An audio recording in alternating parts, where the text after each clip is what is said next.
All right, so currently Zach and I are in this project car. Tell us about it, Zach.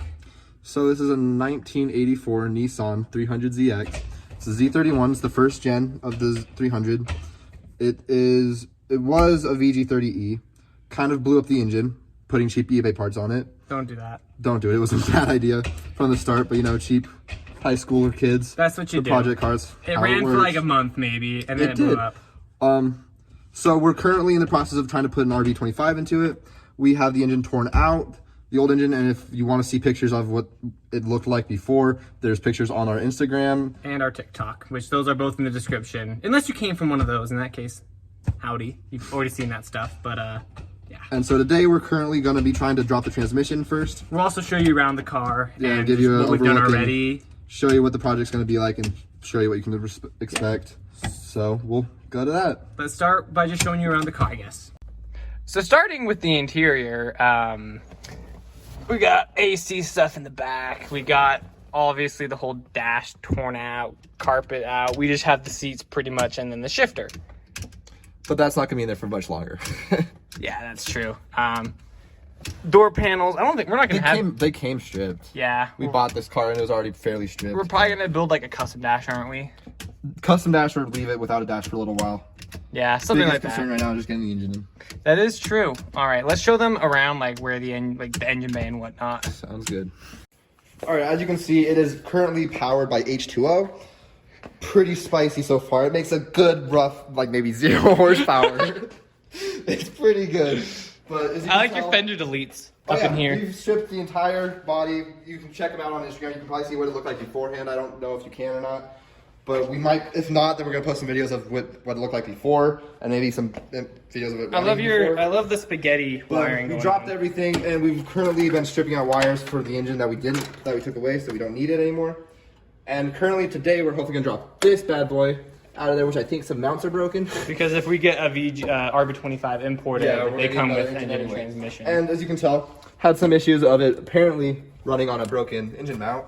So that's always good to see after you pull an engine. Good thing we're doing custom engine mounts anyway. And so this whole entire engine bay is going to get cleaned up. We're going to take out the battery tray, put the battery in the back. So yeah, hopefully it'll be a fun process and hopefully won't take too long.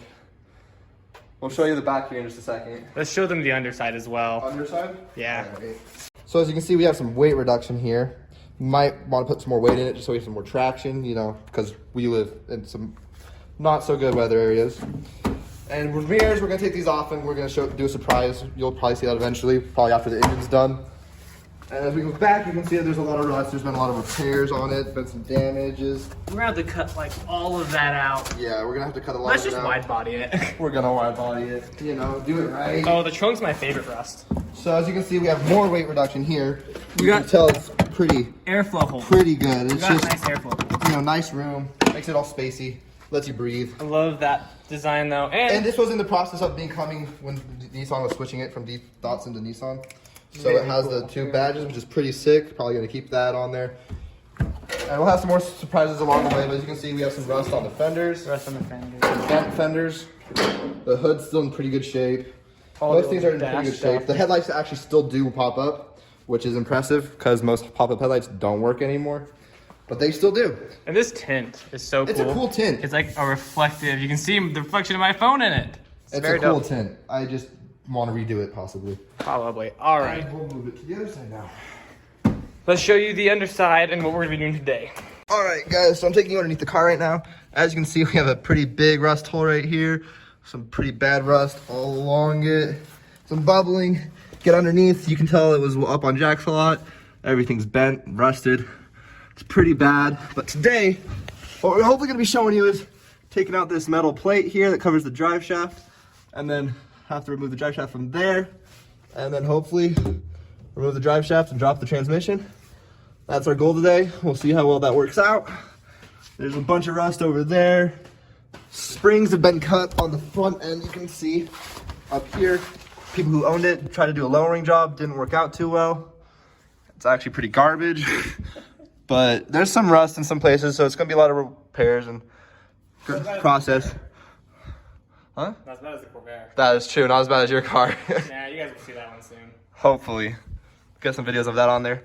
But yeah, so hopefully we'll be able to bring you along this process and have a blast. Now Zach's just working on getting, if you look like up, let's see if we can, up there are the bolts that hold the drive shaft to the diff. We're also gonna be switching diffs. We're also gonna be switching differentials, transmissions, all that. So pretty much the whole, from the diff all the way to the engine is gonna be different. It's okay, I need to drop the subframe anyway to redo the bushings. Yeah, it's fair. So we're gonna get the drive shaft out. We're gonna do some stuff linkage-wise up top, undo all the screws, and then we'll lower it down. So we'll probably come back once we get it ready to be lowered down. How does that sound? Sounds pretty good. All right, let's do that. All right, so we got the transmission ready to drop. We got like the clutch undone and whatnot, and we have 2 of the 4 mounting bracket bolts undone. So Zach's gonna undo the other 2 while I guide the transmission and the jack down. So we're gonna set you guys up so you guys can see that happen. So let's get you guys set up nice and good.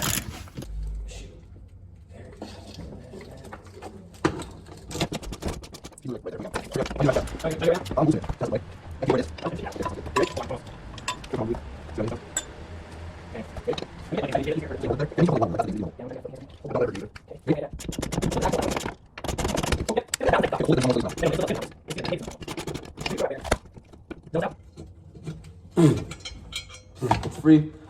Slowly Right. lower. Okay, slowly. Okay. Remember to take the shift knob off. This is normal. The issue is that I couldn't get those last front 2 bolts off. So we're gonna have to pull it forward and then get the rest of the shift linkage out. Okay. We actually might want to pull it out from the engine bay, looking Pull at it forward a bit. As you saw, we got the transmission out and down. So now what we're gonna do is we're gonna have to jack up the car a little bit more so we can slip the bell housing up underneath the subframe so we can just pull the transmission out. So we're finding out something we can do to jack up the car a little bit higher, just enough to get that out. But we're gonna do that real quick and then we'll update you once we get the transmission all the way out. As you saw, we dropped the transmission and we had a little issue with it being stuck back there.